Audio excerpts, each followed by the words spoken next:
சைத்தான் உங்களிடத்துல வருவான், வானத்தை பார் என்பான். நீங்களும் வானத்தை பார்ப்பீர்கள். இந்த வானம் எவ்வளவு பிரம்மாண்டமானது, சிந்தித்து பார் என்பான். நீங்களும் சிந்தித்து பார்ப்பீர்கள். அந்த வானத்தை யார் படைத்தார் என்று சைத்தான் கேட்பான். நீங்கள் அல்லாஹ் என்பீர்கள். இந்த பூமியை பார் என்பான். பூமியில இருக்கிற மலைகளை எல்லாம் பார் என்பான். இந்த பிரம்மாண்டமான வஸ்துக்களை எல்லாம் யார் படைத்தது? அல்லாஹ் அல்லவா என்பான். நாம் ஆமா என்பான். இப்படியே யோசனை செய்து கொண்டிருப்போம் மொட்டை மாடியில போய் நின்றுட்டு. சூரியனை பார், சந்திரனை பார், நட்சத்திரங்களை பார், வானத்தை பார். எங்காவது தூணுண்டா இந்த வானத்திற்கு?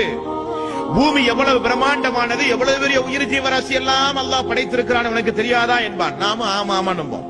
கடைசியில ஒரு கேள்வி வைப்பான். வானத்தை படைத்தது அல்லாஹ், பூமியை படைத்தது அல்லாஹ், சந்திரனை படைத்தது அல்லாஹ், சூரியனை படைத்தது அல்லாஹ். அந்த அல்லாஹ்வை யார் படைச்சானுமா? ரசூல் ஸல்லல்லாஹு அலைஹி வஸல்லம் அவர்கள் சொன்னார்கள், அந்த நேரத்தில் உடனடியாக நீங்கள் அஊது பில்லாஹி மினஷ் ஷைத்தானிர் ரஜீம் லா இலாஹா இல்லல்லாஹ், வணக்கத்திற்கு தகுதியானவன் அல்லாஹ் ஒருவனை தவிர யாரும் இல்லை என்று சொல்லுங்கள்.